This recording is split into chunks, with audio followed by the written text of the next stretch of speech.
Welcome back to First Things First. We're going viral. Last night, the Sixers were able to knock off the Miami Heat. Remember, the Sixers won 10 games just 2 seasons ago, and their coaches remained the same. Here's Brett Brown after the game.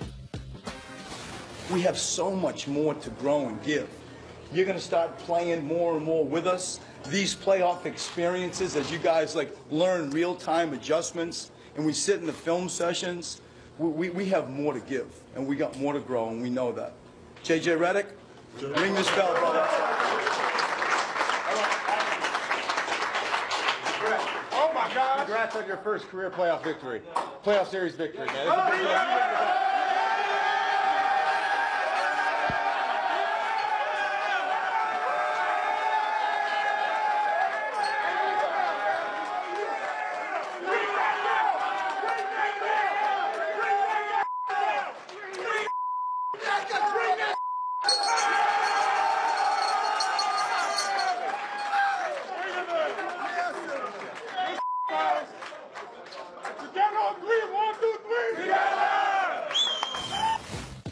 You couldn't get him and the guys in the shot at the same time. So all you saw were shoulder, shoulder, shoulder. And Embiid was like, what's up, coach? Oh, man, he went to hug him. He put his hand on his heart.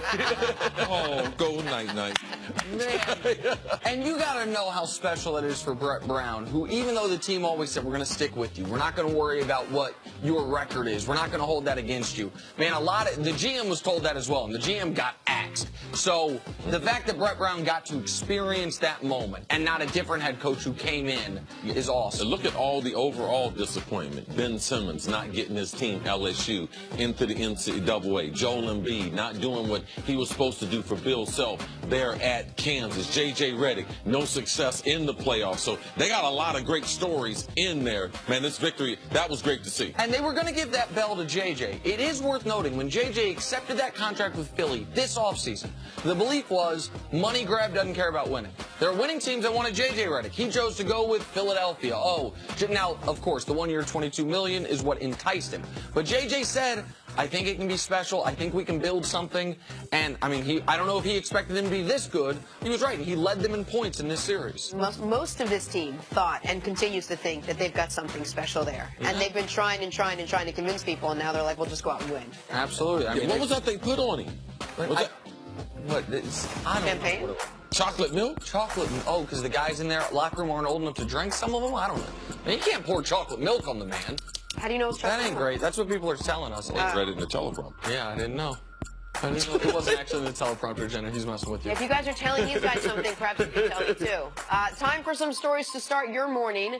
The Warriors completed the gentleman's sweep. That is my favorite expression in sports, by the way. Beating the Spurs 99-91. They did it without Steph Curry, who will miss at least part of the next round with that knee sprain. Speaking of the next round, they will face one of the hottest teams in the West in the Pelicans in round 2, starting on Saturday. Nick, how much of a challenge do the Warriors face without Steph? I mean, it's an enormous challenge in this regard. The Pelicans are going to have a decided advantage at the Warriors' weakest position, center. And then they're going to also potentially be able to play them even at the Warriors' second-best position, shooting guard, with Jrue Holiday and Klay Thompson. So it's a real challenge. I would still favor the Warriors, even if Steph is going to miss the first 2 games. But if the Pelicans can stay out of foul trouble, and if they can keep doing what they did against the Blazers, and they steal one of the first 2, well, then we revisit that. If the Pelicans can make, if they can make Draymond guard the brow, if they can make Kevin Durant guard the brow, extended minutes where they take their center out of the lineup, I believe, even though the brow is a center, them playing small, they can get the Golden State Warriors, and because of that mismatch at the 5 position. All right, tonight the Cavs will host the Pacers in a pivotal Game 5 matchup. Cleveland favored by 6.5, so Vegas thinks they'll get the win. Nick, what do you think the Cavs need to do to win tonight? In addition to hitting shots for the first time all series, they need to play a legitimate third quarter. All series, the only game they played a halfway decent third quarter was the game they got blown out in Game 1. Every other game when they've had a lead at halftime, that lead's evaporated either nearly or entirely in the third quarter. This is a team that has only lost once all year when leading at after 3. So play a legitimate third quarter, and then you'll be in position to win the game. That's the quarter LeBron's been the most passive. That's another thing to watch.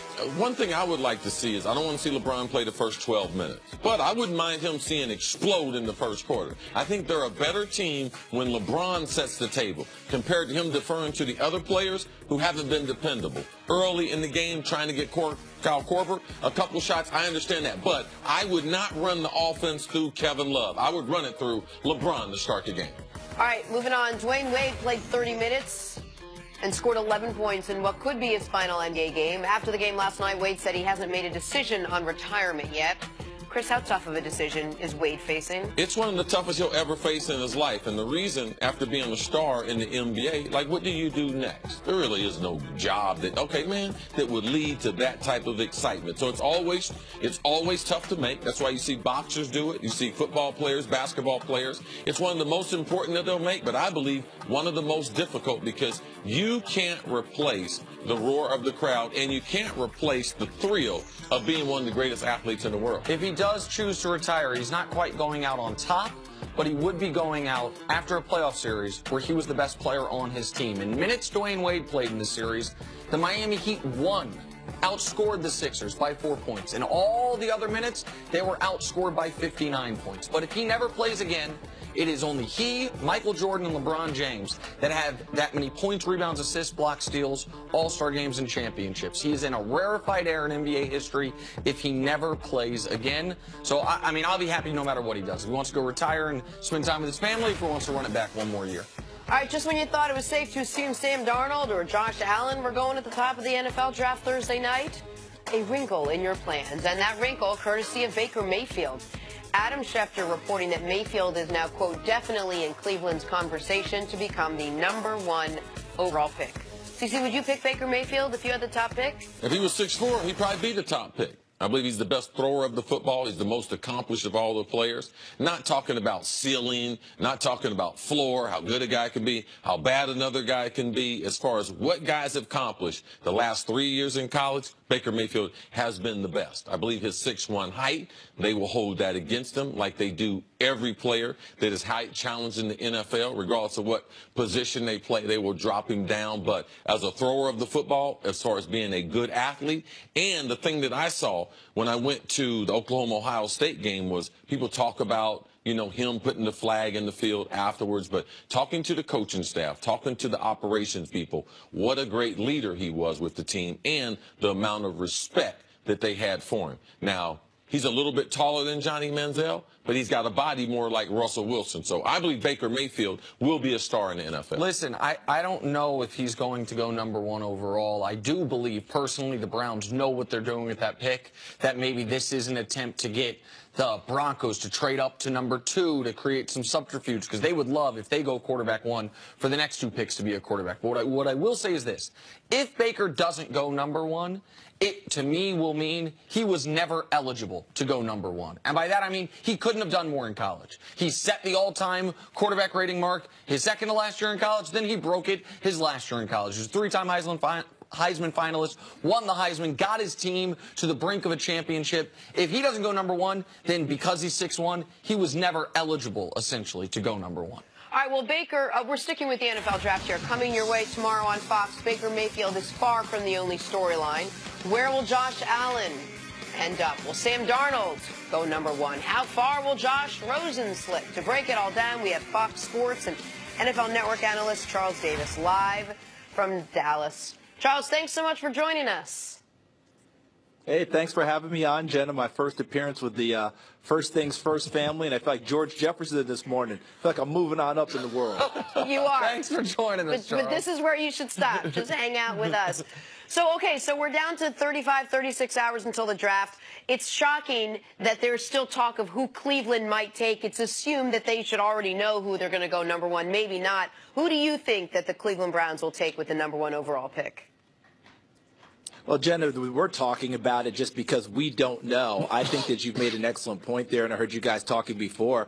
I think Cleveland already knows and probably has known for a little while now who they've locked in on at number one. John Dorsey, the general manager, probably hasn't shared that with very many people because he doesn't need that out there right now. Continue to create some intrigue, continue to create some interest, and then they'll make their selection at one. I think it'll be a quarterback. Duh, we all knew that part. I think there's a lot of smoke screens out there. Josh Allen in the running. We hear Baker Mayfield right now.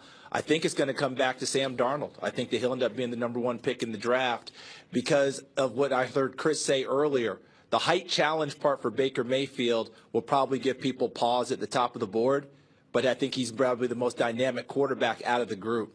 All right, so if you think Darnold's going number one, let's go to number two. Do you think the Giants should draft the potential replacement for Eli Manning or go with one of the stud skill position players? I think they go with one of the studs position players, and the only reason I say that is if Darnold is gone. Now, if Darnold is on the board, I think that the Giants have a contingency plan because I think that's the one quarterback they would consider.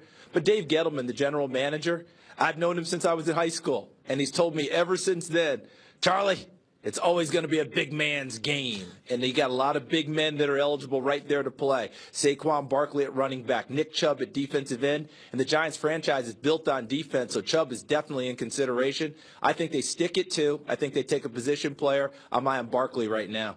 Hey, Charles, I got to go a little off the board. Thank you, my friend, for joining the show and everything. I've been trying to get you on. I'm glad you're able to work it out. I'm going totally off the board. Forget the big people. I'm going to go something you and I are familiar with. Give me a couple wide receivers, because this is not a big, heavy wide receiver draft, but Dallas at 19. The draft is in 19, so there's interest in wide receiver and the position where you made your name and where I know you from, playing corner or safety. Give me a couple guys on the defense in the secondary that people should be looking at, because all we've been talking about are these quarterbacks.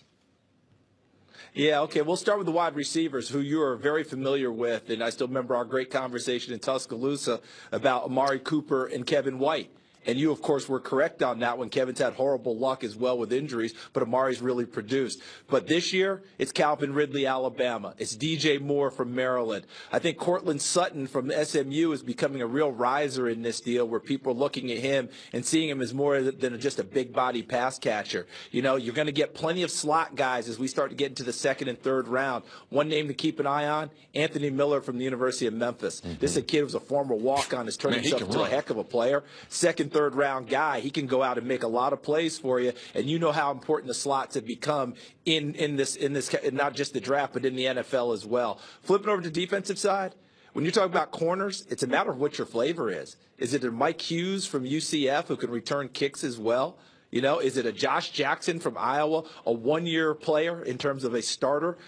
8 interceptions last year, 0 interceptions the rest of his career. An instinctive ball-hawking guy, as I mentioned, a one-year starter. And Isaiah Oliver, who can run a little bit and has great length and makes a lot of plays on the ball late. That's another corner to keep an eye on. One of my favorites, though, is Jair Alexander from the University of Louisville. Only played about half the season last year due to injuries. Watch him when he sees plays in front of him. He's one of those guys that we always talk about, trust your eyes, trigger, go make a play.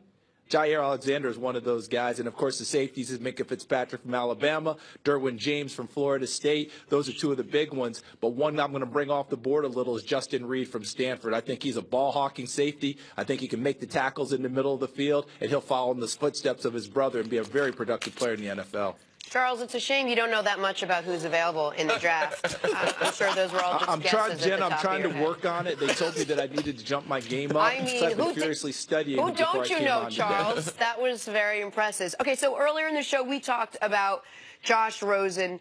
We heard from him a little bit. He had a couple of polarizing comments that he was saying nothing different from what we've heard in the past couple weeks and months as we've been getting to know Josh Rosen. You have him in your mock draft going to the Broncos at number 5. What do you make of the knocks on him both on and off the field, and how does that affect his draft status?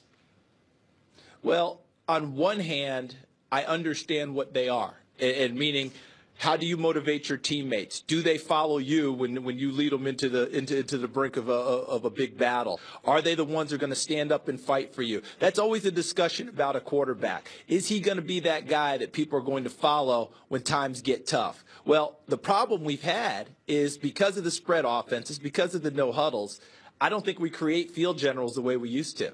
We create executors. No one looks in a huddle and says, okay, we got to go 95 yards, guys. Let's go do this thing. They all run off from the line of scrimmage and look to the sideline and get a play. So it's a little bit different for that. But when I hear people say Josh Rosen has to be intellectually stimulated and Josh Rosen has to, is going to ask why all the time, I think to myself, I don't know that there was a great quarterback that ever played this game and didn't do the exact same thing. You really think that Peyton Manning sat in a room and the coach put a play on the board? He said, okay, fine.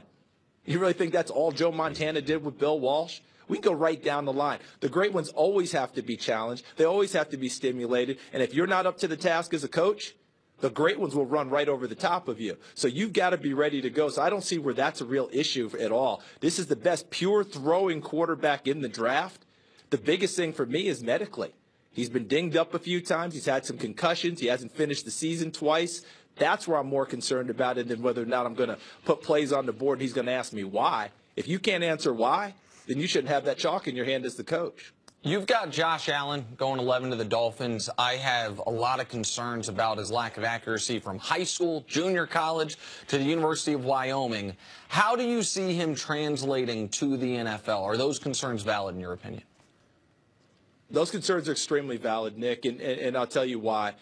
We've been through this time and time again where we watch guys like Josh Allen. And let me tell you right off the top, there's some bias here with me because I got to know this young man. And this is where it gets tougher for us as evaluators. When you get to know them, when you talk about their flaws, you feel like you're betraying them. But I'm a huge Josh Allen fan. But here's the issue. Jake Locker had accuracy issues coming out of college, University of Washington. Those never really got solved when he got to the pros. Christian Hackenberg out of Penn State, the same thing.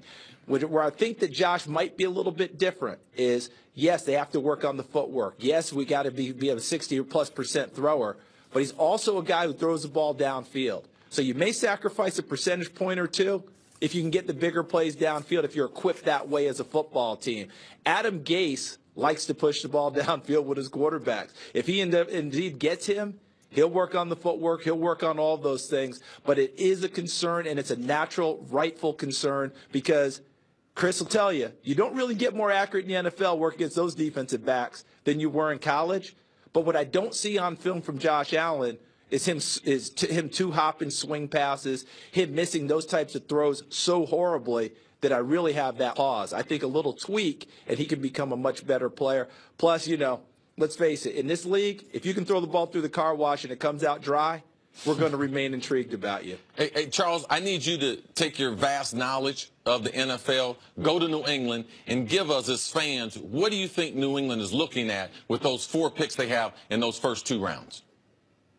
Yeah, that's a great one. And I think that, look, we just saw what happened in the Super Bowl with the Eagles, so secondary help is a part of it. I think that because Dante Hightower, the middle linebacker, is coming back this year, but I know that Bill Belichick and crew always like to have that guy in position to run their defense and as well blitz off the edge. Rashaan Evans from Alabama fits that bill very well, and you know the relationship between Nick Saban and Bill Belichick and how they run defenses and what these kids from Alabama learn. I also think a quarterback is a key. But I don't think that Bill Belichick and his crew are going to push it to go get a quarterback.